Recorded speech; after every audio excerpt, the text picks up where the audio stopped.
Hello, welcome to the eVenture Family Channel. So today we are back here in New York at Rivian, and we are checking out, actually not for the first time here at the Rivian studio, but for the first time with a production version, the Rivian R2. And here it is in the best color, Catalina Cove. And you can see it here compared with the R1, get a idea of the size difference here. It is adorable, I love it. So like I mentioned, this is actually the exact location here where I first saw the announcement of the R2 during the live stream, made my reservation, checked it out when they had the prototype here, got to talk to some of the engineers and designers, and now, after over 2 years, it is here for real. How cool is this? So come along with me, we are gonna check this out. We're gonna do a demo drive here, learn as much as we can about it, and let's go for an adventure.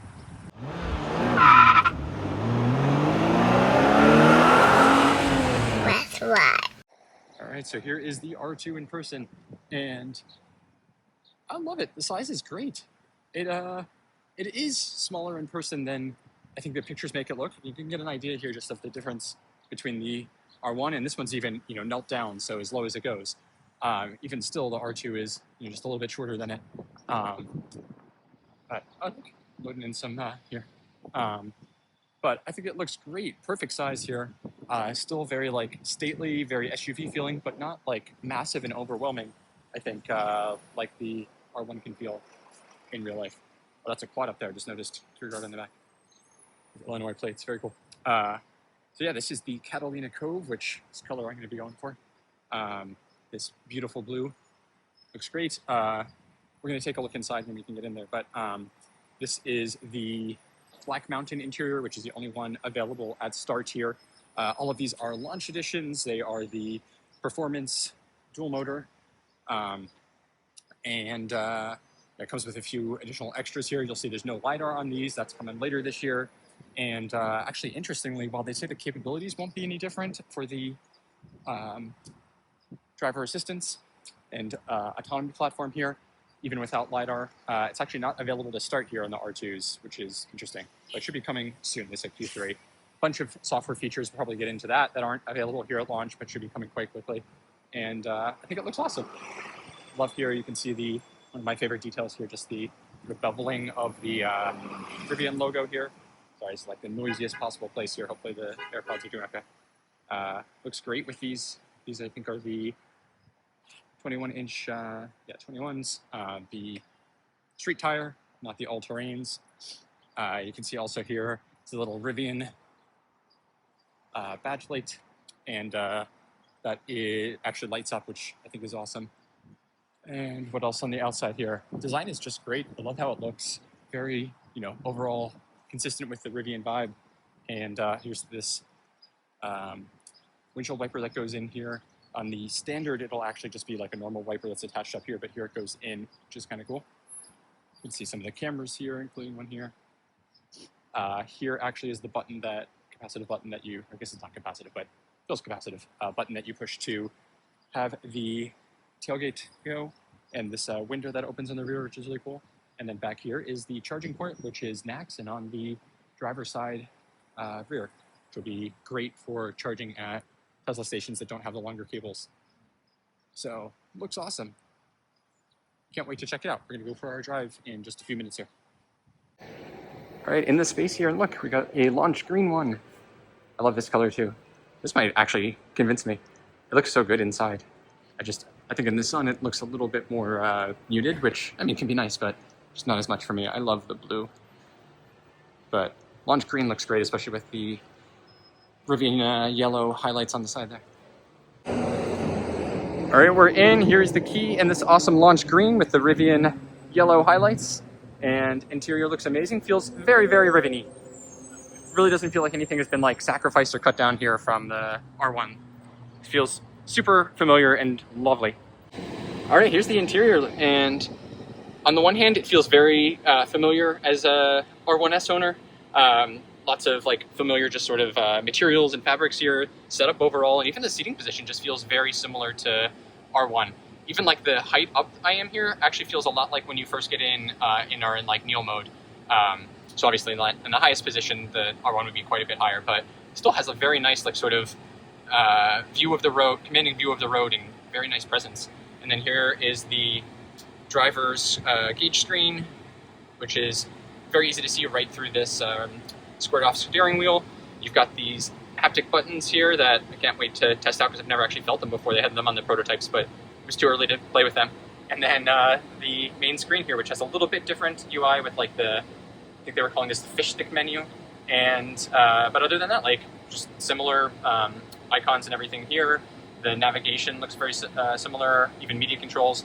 Slight differences in the Rivian UI 2 here to the first one, but just very familiar, and I can just immediately tell that it's gonna be very intuitive, and I'm gonna figure everything out right away here.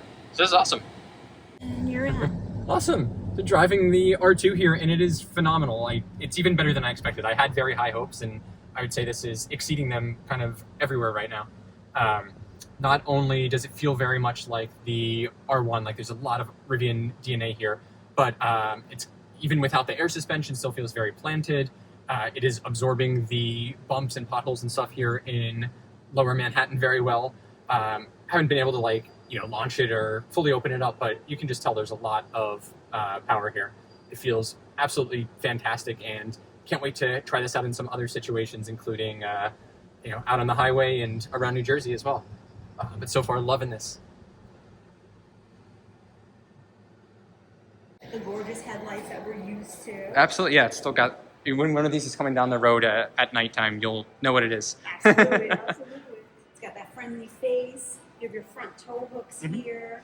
A couple sensors all around the vehicle, and then you'll push on these 3 lines here. Okay. And that will allow the front trunk to go automatically open. Nice. Nice strut sound. That sounds solid. Oh, that is still very very comparable to R1. Definitely a little bit, I'd say, I don't know what to call this, less long this way. Yeah, but a little more narrow. Yeah. A little more narrow. But I think 5 cubic feet of space. 5? Okay, yeah, nice. Opposed to 9.5. Okay, yeah. And there's no sub part, right? No, like no in the R1. sub part, but you do have your drain plug. Okay, nice. The love drain plug is still here. Yeah. Your exit, Mhm. and then your windshield wiper. Okay, nice. Fluid. Yeah. Awesome. And then it's a manual close on this Yep, one. okay. So And this it'll one- come with the charging equipment cable? Let me double check on that. I'm Yeah. not too sure. Okay. I think I saw a thing that it depended which state you're in, whether or not you get it. Oh, okay. But I think it was I know New Jersey said yes, New York I think said yes, and then I want to say like another maybe 10 states or so, but I don't remember which ones. I'll double check. Yeah. Okay. Yeah.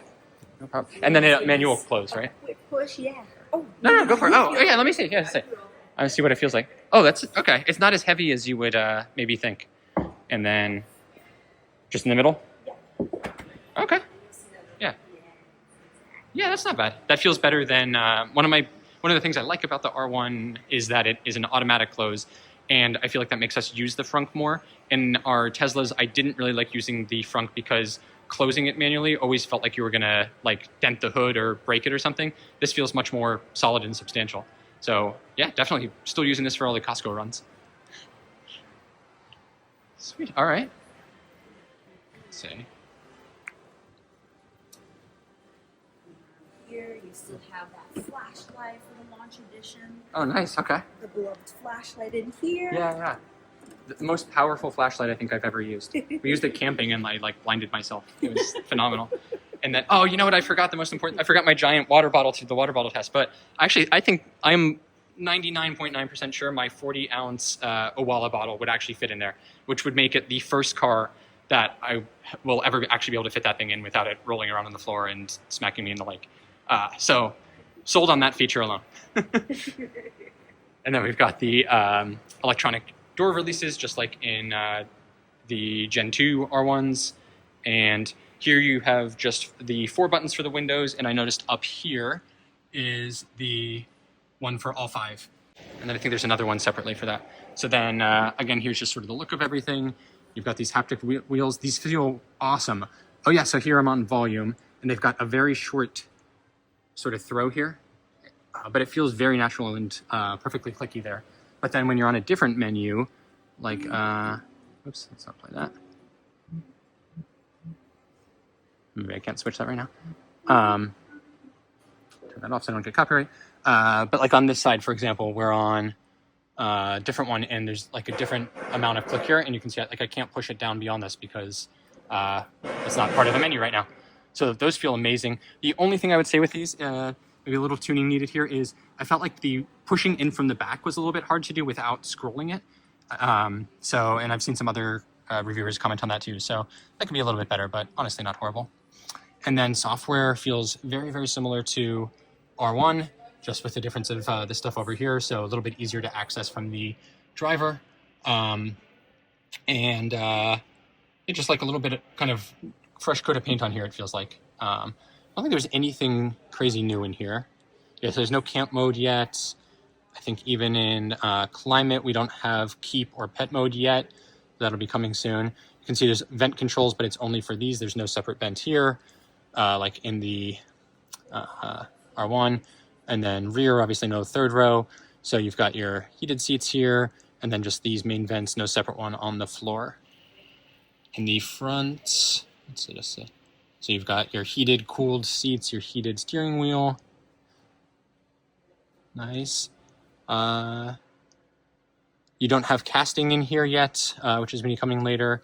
And settings out here. Let's see.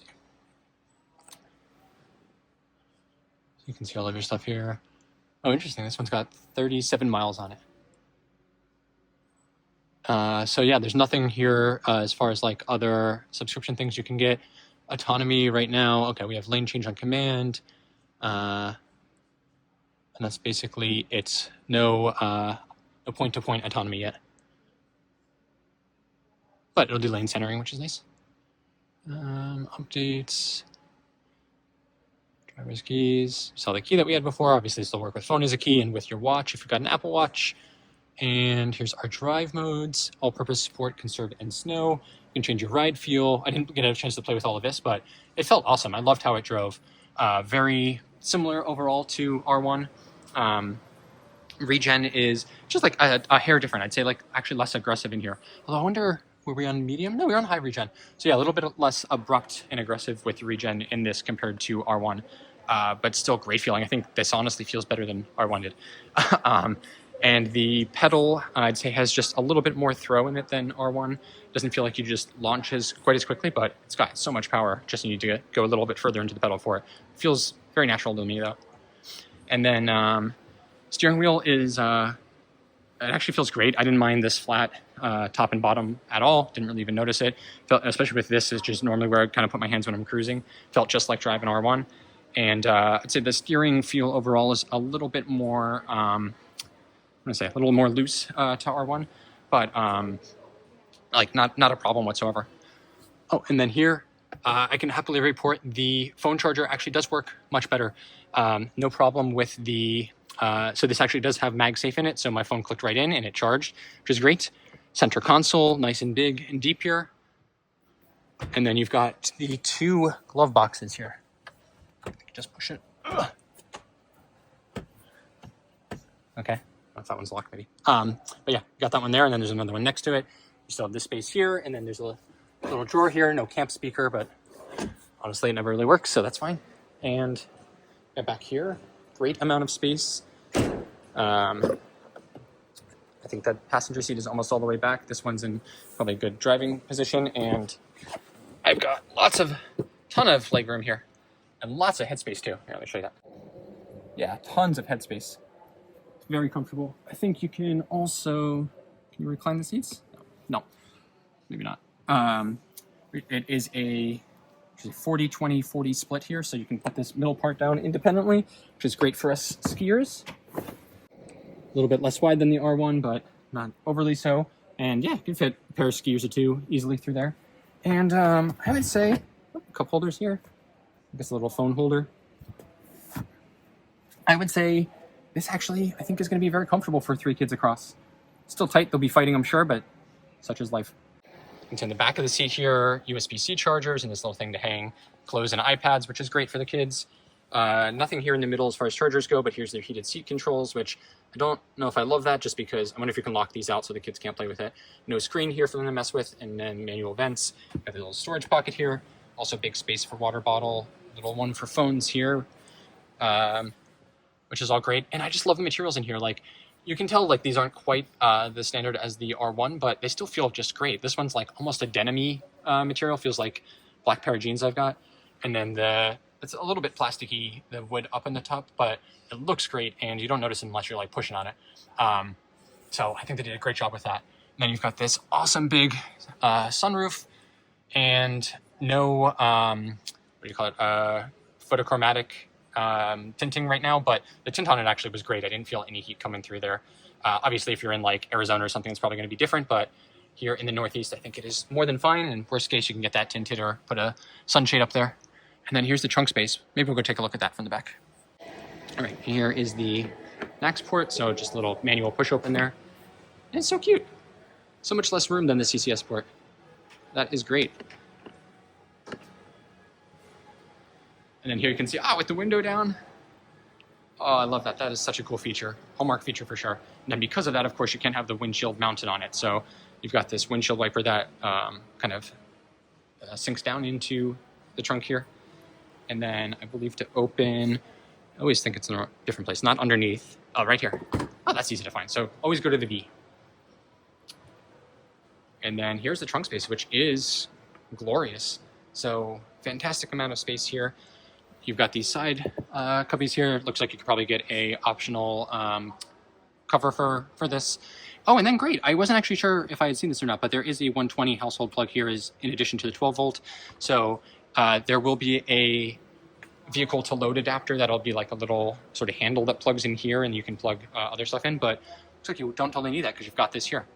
And then underneath, whoa, lots of space here. So room for a spare if that's what you want, or charging cables and a ton of other stuff. Wow, huge space. Yeah, that's great. And then the trunk is automatic down. It is very nice. Yeah, that is fantastic.